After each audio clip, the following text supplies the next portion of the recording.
All right, Josh Rosenblatt, welcome to the show.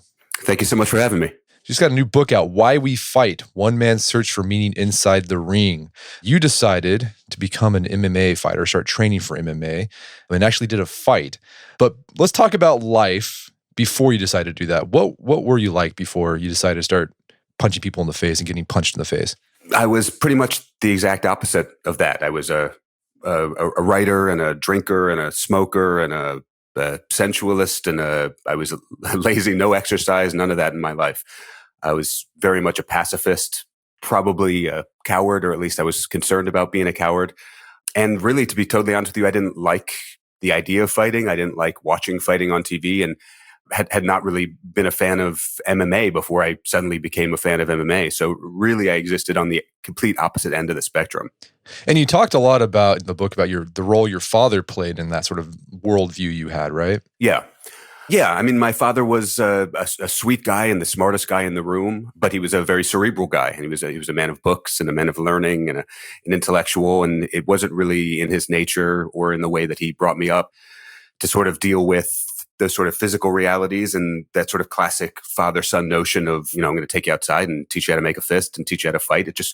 It wasn't him. And it's great. It says a lot about his character. He wasn't a violent guy. He didn't enjoy violence. He didn't think about violence in that way. But, as a consequence, I think I sort of came up always with a thought in the back of my mind, I wanted to know how to fight, or I wanted to know at the very least what I would do in a fight. It was always sort of lingering there. It was a sort of a question that was always around. Yeah, and you also recount like moments in your life, growing up where you got bullied or some guy did something and you just sort of slinked away and you felt I think everyone's had that. Every guy's had that experience where you're like, I should have done something. I should have stood up for myself. Absolutely. That sort of moment in the book where I list off, over the course of 15 years, 7 occasions where that happened. I wouldn't say I was bullied consistently by any means, but as you say, everyone's got those moments where you sort of look back and you go, if I just stood up to that person, I would be able to live with it a lot better. You sort of slink away, you walk away, you turn your back, you leave a situation that you were enjoying being in, and it just kind of eats at your soul just a little bit. Nothing dramatic, but those things add up, and eventually it sort of reached a point for me anywhere where I sort of said, I don't want to do that thing anymore. I don't want to do the walking away if I don't have to walk away. Was there a specific moment where you went from, I'm a philosophical, cerebral writer, pacifist, to I want to start punching people in the face? I think it had been growing. I had been sort of watching MMA and getting into to watching the sport and learning, starting to appreciate its value as a sport rather than just sort of an act of barbarism. But even at that point, I still was not doing anything about it. And then I was at a party in Austin where I was living, and I was thinking about MMA or talking about it with someone and boring them because no one I knew enjoyed the sport at all at that time. And I ran into someone I knew sort of in passing, who I knew was a filmmaker and an ironist, and sort of one of us, whatever. And he overheard me, and we started talking about fighting. And it turns out that he was an instructor at a Krav Maga studio in town, which I had no idea about. And he said, you should come down and check it out. And I was sitting there, I'm holding a cigarette, I'm holding a glass of whiskey in my hand, and I'm thinking, yeah, I think I have to. Like, it was kind of felt like, not sort of like a revelatory moment. The clouds didn't part. It was more sort of like he said it, and I said, what else do I have to do? So that was the moment. Well, you talked about you started getting an appreciation for MMA. Like, what led to that? Well, again, I was, sort of writing and reading about films and politics and on that end of the spectrum. And I read an article in ESPN, the magazine, about Kimbo Slice, who, I don't know if you remember Kimbo Slice, but he had sort of a quick moment in the sun there as a YouTube phenomenon he fought in backyard MMA fights, or at least backyard bare knuckle fights. And he was all over YouTube, and he started to get some mainstream attention. And I'm reading this article, and I was totally repulsed by it. I didn't want anything to do with it, but the article was well written, and I was sort of fascinated. And his picture on the cover was just, he just looked like the portrait in my head of what a fighter was. And they're describing him, and they're describing his fights and his knockouts. And I'm thinking, this guy is the most terrifying man who ever lived. And halfway through the article, they interviewed a couple of actual professional MMA, UFC fighters. And to a man, they all said Kimbo Slice would get knocked out in 10 seconds in an actual fight. And I didn't understand that. It just didn't make any sense to me. I think my knowledge of fighting it was entirely cinematic. This guy looked terrifying. He sounded terrifying. And in the movies, it's always the guy who looks and sounds terrifying who wins the fight. And when they said he didn't have any of the skills, and I said to myself, well, something's going on that I need to check out. So I sort of put my disgust to the side and started watching some videos just to see what they were talking about. And it was kind of strange how quickly I became completely fascinated. And within a matter of weeks, it was sort of all I wanted to be watching. Yeah, I imagine you saw that it was pretty cerebral. Well, yeah, I mean, it was just for the first time I realized that I saw it as a sport. I mean, when MMA started, and I remember seeing it would be played on bars that I would go to, and it wasn't cerebral. It wasn't a sport. It was really brutish and really barbaric, and they sort of played that up. But over time, it developed into this sport, and I didn't realize that it had. And I'm watching these guys fight, and some of the first guys that I fell in love with watching, it wasn't simply a matter of skill, though it was that too. There was skill and athleticism and all this stuff, all the jiu-jitsu stuff that you just sort of watch and you go, why is that guy? Why are they ending the fight? I don't see what's happening at all. And that sort of sparked my curiosity. But even more than that, it was the temperament of some of these guys. Again, they ran sort of against everything I knew about and hated about fighting, which was, tattoo covered bros, screaming and shouting and being awful to each other. And a lot of these guys, they were quiet. They seemed relatively gentle outside the context of beating the hell out of each other. And what really got me, I think, in the end was they always hugged after a fight. Every time there was a fight, these guys would hug afterwards. And I thought to myself, something's going on here that I don't get. And that was it. The love affair began. All right. So you started getting appreciation for MMA. You had that moment where you started training Krav Maga. When you started training Krav Maga, did you discover something about yourself, that you had a bloodlust or a violence lust? I did. Yeah, absolutely.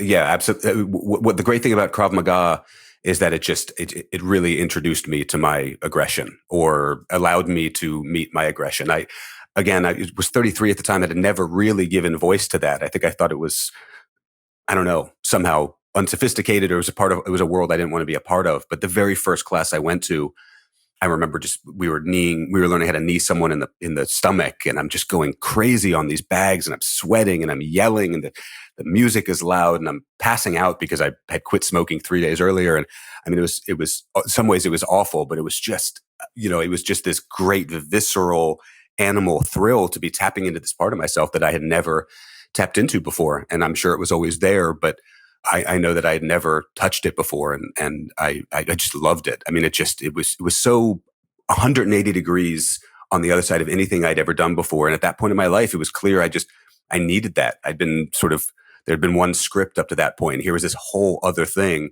And it seemed like there was a gigantic world out there. And it started with me giving voice to this awful, terrible, wonderful thing inside me. And also, Krav Maga, we've had people, experts in Krav Maga on the podcast before, and a lot of people know it started with the Israeli Defensive Force. And so, I mean, you talk about in the book, doing Krav Maga, it gave you a different look at your own Jewish heritage, right?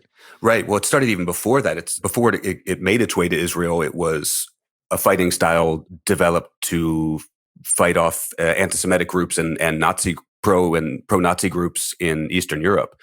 The guy who invented it was living in, I believe, Lithuania. And after Hitler came to power in Germany, sort of acts of violent anti-Semitism started to spread all over Europe. And this just Jewish guy, Lichtenfeld in Lithuania, he was a wrestler and he knew something about fighting, and he developed this fighting style to fight off Nazis in the street. And being an American Jewish kid, raised sort of always in the back of his mind with the knowledge of the sort of near extinction of his people at the hands of the Nazis, this, though it wasn't the thing that got me to my first Krav class, this really appealed to me because I'd had plenty of fantasies over the years of fighting off Nazis. So the fact that this was a fighting style that was tapped into and born out of defending, my people against this sort of wild, completely irrational rage, that very much appealed to me. Had it started as part of the Israeli Defense Force, I don't know if I would have had that same sort of connection. But fighting off Nazis was a pretty easy thing to get behind. So Krav Maga, it's directly for self-defense. How did you go from martial art just for self-defense to MMA, which is a sport martial art? Yeah, you're absolutely right. That was another big switch, because I think that it was all well and good for me to learn how to defend myself and to tap into my anger and everything. But then there comes a point, I think, where you sort of say to yourself, do I want to try this? Do I want to see how things actually work? Do I want to vie with someone else? And also, do you want to get hit in the face? And there was the fact of the matter is that when I first started doing it, there was part of me that really wanted to learn how to hit people. But there was that other thing which said, I really want to see if I will survive getting hit by someone. I want to see how I'll respond, if I will run away and weep, or if I will stick around and see what happens. And unfortunately, you can't really do that in Krav because, as you say, it's not really a sport fighting system. You're sort of being trained to cause the most amount of harm to someone in the least amount of time so you can escape. So I started doing like Muay Thai and moving over to Muay Thai and MMA simply because that was the opportunity there was to spar. And I really wanted to spar. I wanted to apply this stuff, and I wanted to simulate as well as I could what I'd been seeing in these fights, which was people getting punched and punching back. What was it like for you to get punched in the face the first time? It was amazing. It was just like the fact that I took it and handled myself was it was one of the great days of my life. I can't even really describe the sort of joy that I realized maybe I'm not the coward I sort of always assumed I was. And I took it and hated it and punched back. And then, sort of eventually you get hit enough times where, and this is sort of a dividing line for some people. I understand some people don't like to spar, but it got to a point where it wasn't just a matter of taking it. It was a matter of there's a certain amount of appreciation and pleasure you take in it that you come to sort of need that in your life. And that happened to me pretty quickly. I fell in love with sparring very fast. So you're a writer. And when you talk about, there's a storied history of writers who are also fighters. Ernest Hemingway boxed, Jack London boxed, wrote about fighting famously, Norman Mailer, even Lord Byron, I guess with his club foot, he was able to still fight. And a lot of these writers talk about how writing is a lot like fighting. What do they say? Why do they think writing is like fighting? And did you find that to be true?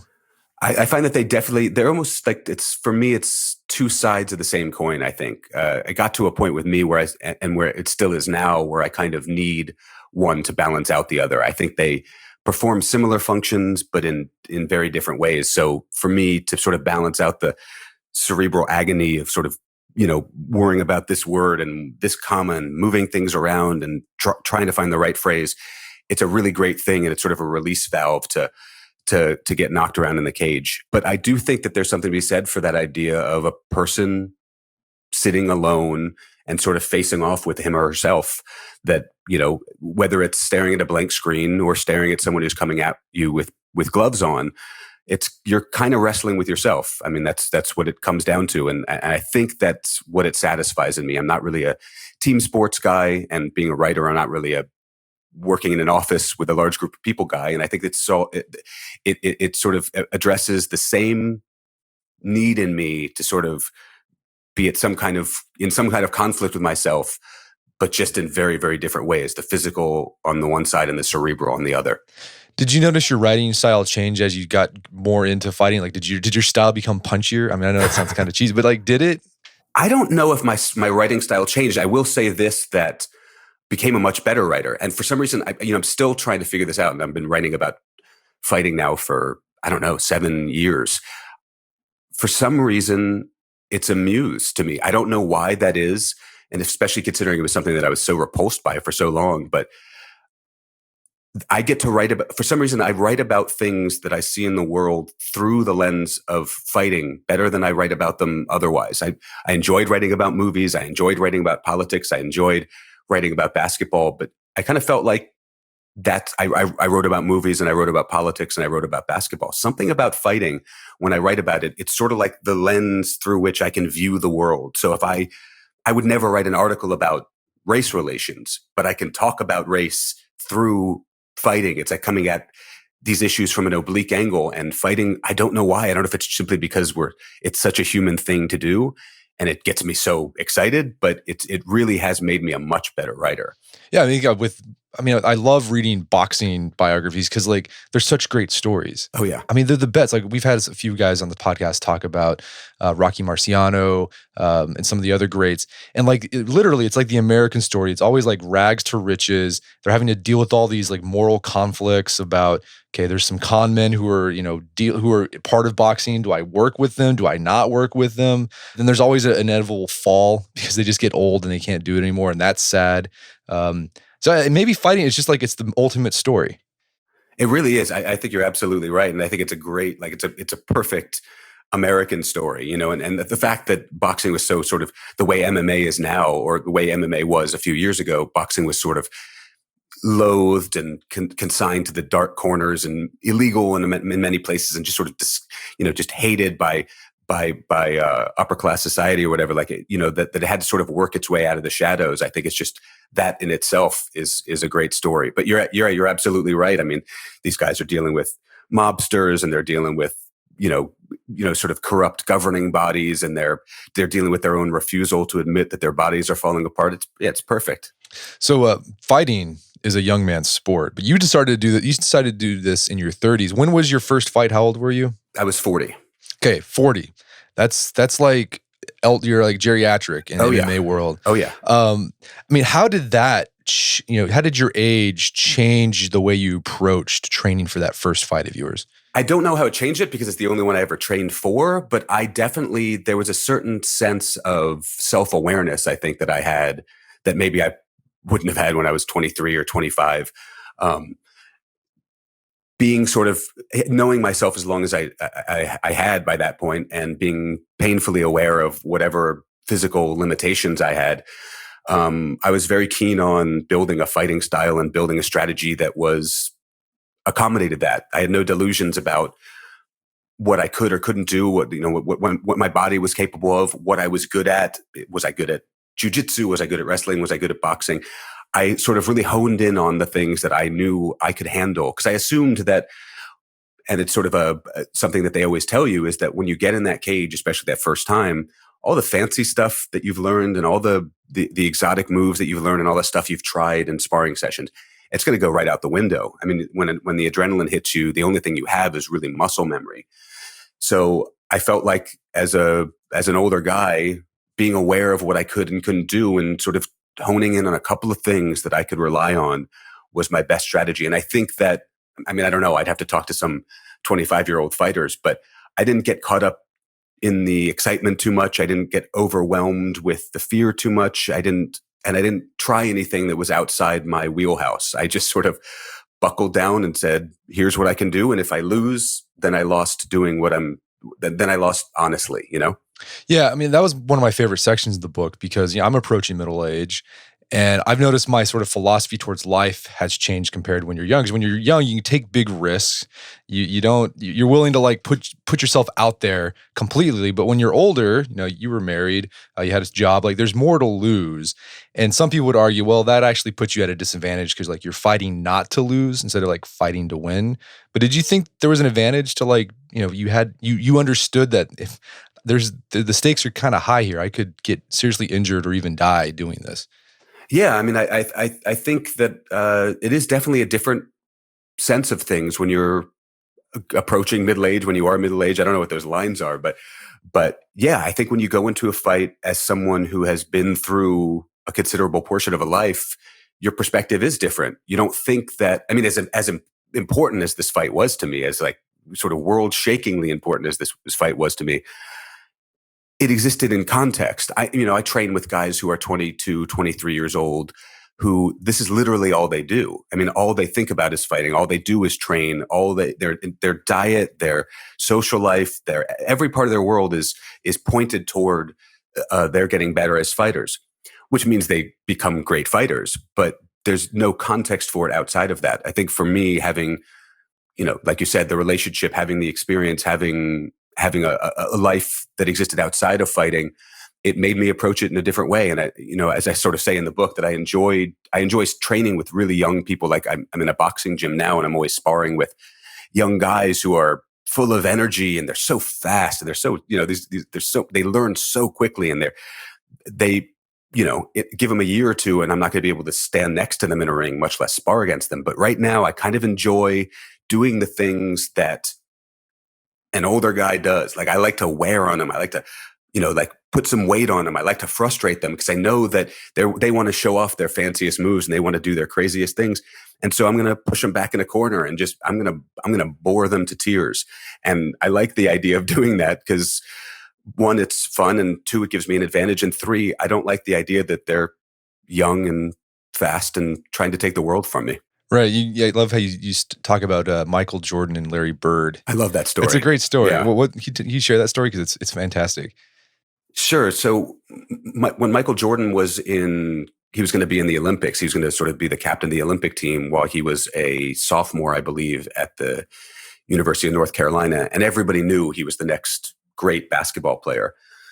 And he was coming up and he was going to take over the NBA. At the time, Larry Bird and Magic Johnson were the big guys in the NBA. And in preparation for the Olympics that summer, the Olympic team took on sort of an all-star NBA squad just to warm up. This is before the NBA, before NBA players could be in the Olympics. And Larry Bird was on the NBA All-Star team, and he didn't like the idea that Michael Jordan had gotten this reputation, was coming up behind him to take the league away from him.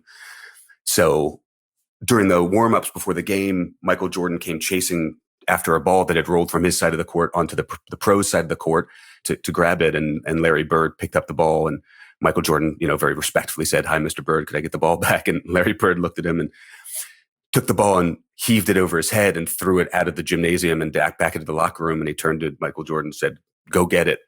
And I like that idea. That's like, yeah, you might get me one day, but it's not going to be today. And I'm going to get every advantage that I have in the meantime. Yeah, because that highlights an approach that you can take as you're older. There's one approach you can decide, I'm going to become the mentor, the wise mentor. It takes people under their wings and gives them the ropes. Or you can just be like, no, yeah, get out of here. And it really depends on my mood. I mean, sometimes I am. Sometimes I'm very much a mentor and I like to help guys out and give them some advice. But sometimes I resent their youth.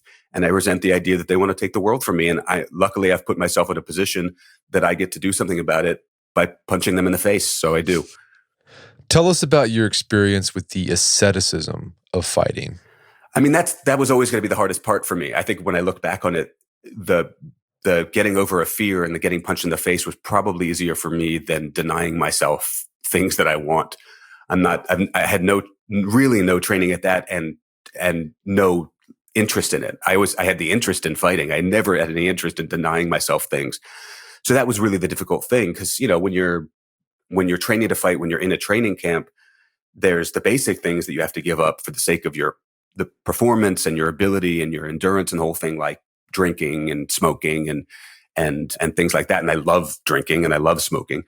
But then as you get closer to the fight, I had to cut in the last week, probably 8 or 9 pounds, which compared to what professional fighters do is nothing. But I had never been on a diet in my life. I had never denied myself any foods, but suddenly you're not eating bread and you're cutting out carbs and you're cutting out sugars and you're cutting out all the things that make eating worthwhile and make living worthwhile. So literally that last day, you're sort of cutting out everything. You're cutting out water. I'm glad I went through the experience because for better or for worse, it's a fundamental part of being an MMA fighter is the weight cut, as sort of inhumane and ridiculous as I think it is. But I'm glad I went through it. But I hate it. I hated every moment of it. I don't like saying to myself, you can't have this thing.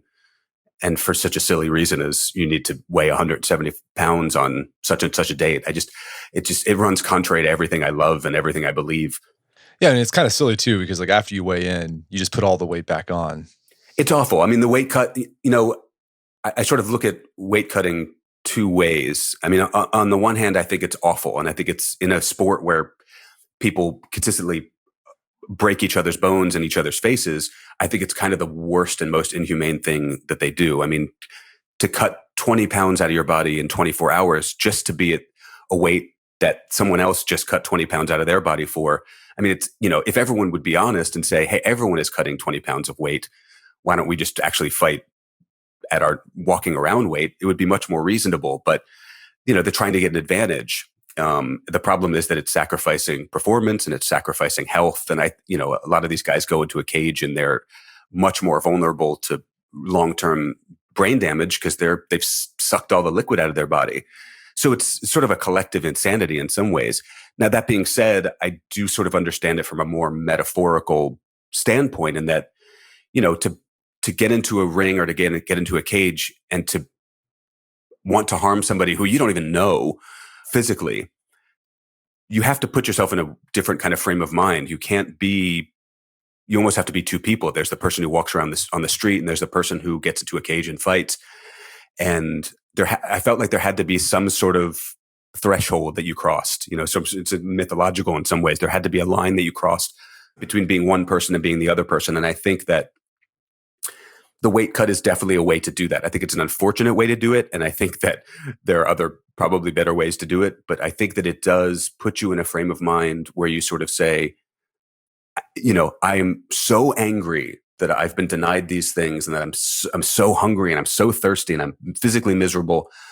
And there's one person I'm going to blame for that. And it's the guy across the ring from me. And so I get it. I think it's awful. And I think it's in the long term counterproductive, but I understand it. Yeah, it sounds like a ritual that just sort of puts you in a spiritual mindset to enter the ring, right? It absolutely is. It's totally it's a ritual thing. And I get it, but there are other ritual things. I think if you had put me in the ring 9 pounds heavier, if I had walked into the cage without having denied myself chocolate and bread, I think I would have found a way to realize that I was entering a new world because I was half naked in a cage with some guy wanting to harm me, rushing across the cage at me, and a bunch of drunks are screaming. I was in another place. I didn't need a weight loss program to get my brain there.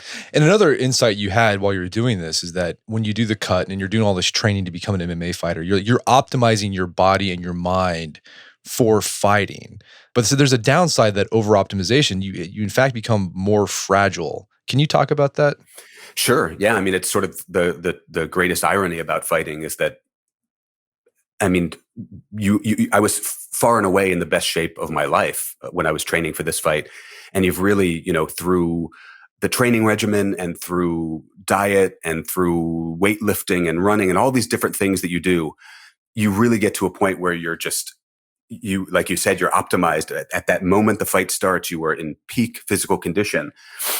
But at the same time, you're completely vulnerable because there's nothing, the smallest flaw, the smallest break, the smallest twist or tear, and kind of the whole system falls apart. During the course of your daily life, if you twist an ankle or you jack your wrist up a little bit, it might not really change the way you go through life. When you're training for a fight, though, it can be everything.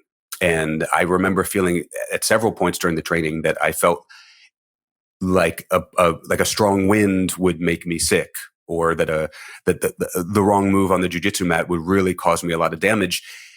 Something I would not have felt 6 months earlier when I was just training for fun. I mean, it really is sort of a remarkable thing how finely pitched you are and how vulnerable to the slightest breeze you are.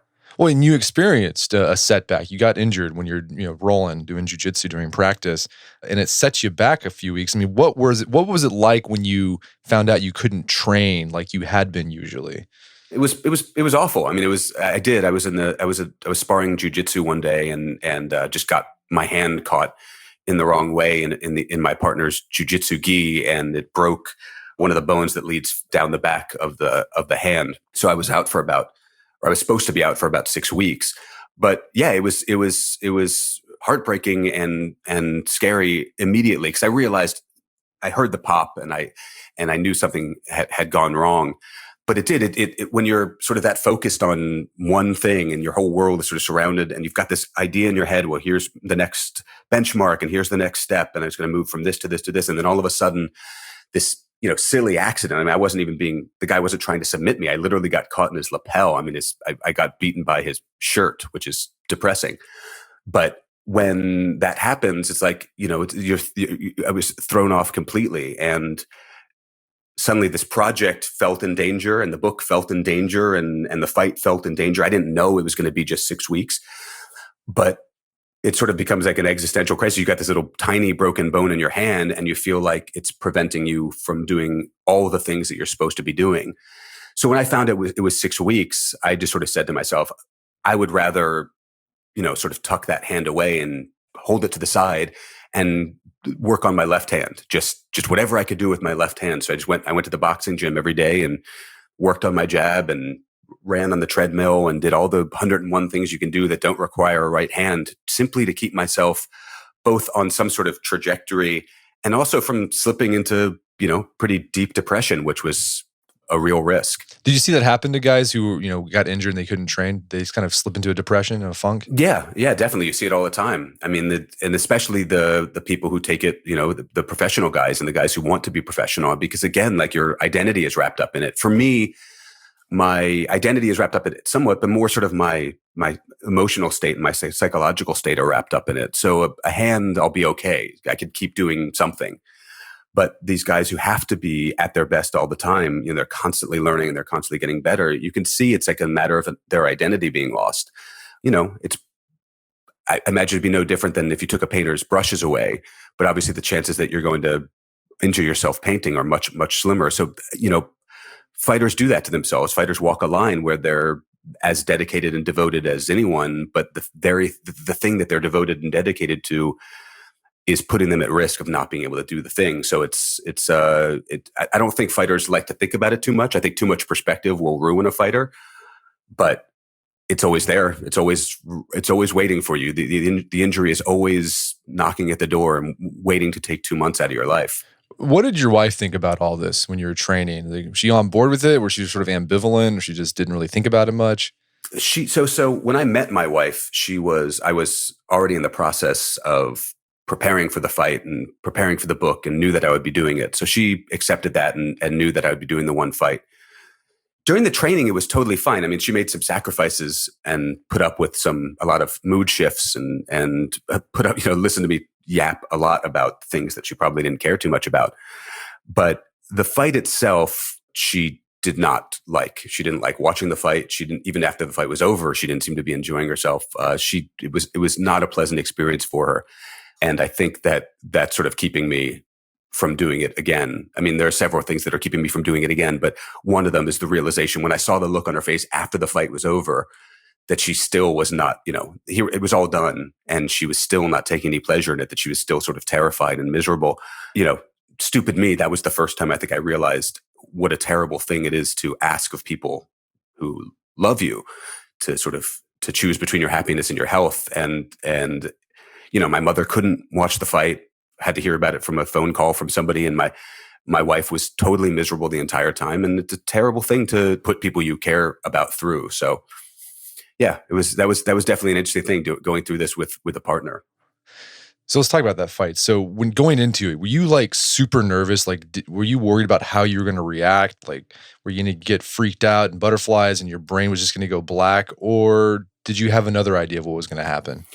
I sort of half assumed that was a very strong possibility. I didn't, it was so without precedent in my life that I sort of felt like nothing would surprise me. And I was prepared to be terrified. I was pretty sure I wasn't going to jump out of the ring and run away, but I was pretty resigned to being scared to a point that I'd never been scared before and reacting. I didn't know if I would sort of freeze up or I would sort of go crazy and just sort of forget my technique and just throw my hands and my fists around like I was in a bar fight. I was comfortable with that. I hoped it didn't happen, but I sort of resigned to that happening. When I got in the cage, though, I was really calm. I shocked myself. I got in the cage and it just felt like, okay, here I am. This is the thing that I've been training for, and I don't want to train anymore. I'm done with waiting, and I drove all the way out here, and my friends drove all the way out here, and there's that guy, and this is the thing that I've been thinking about for years and years and years, and I'm going to find out now what I am. And there was a real sense of calm that was, the spiritualist in me would say was born out of some sort of, connectedness to the universe, but I'm not really that person. It was just, I was just sort of resigned. I wasn't going to leave. I was there to do this thing. And I think my body stopped being frightened at some point. It was really strange. It's not what I expected at all. So we won't talk about the outcome of the fight. We'll let people pick up the book. But I'm curious, you said, this is your search for meaning. What did you discover about life training for this fight that you don't think you would have discovered had you not done it?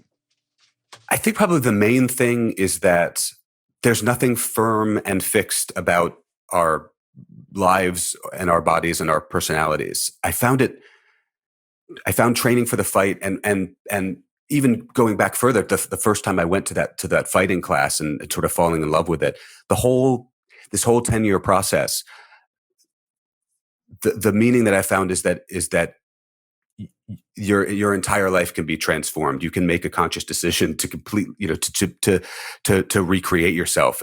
I've found the entire thing totally liberating.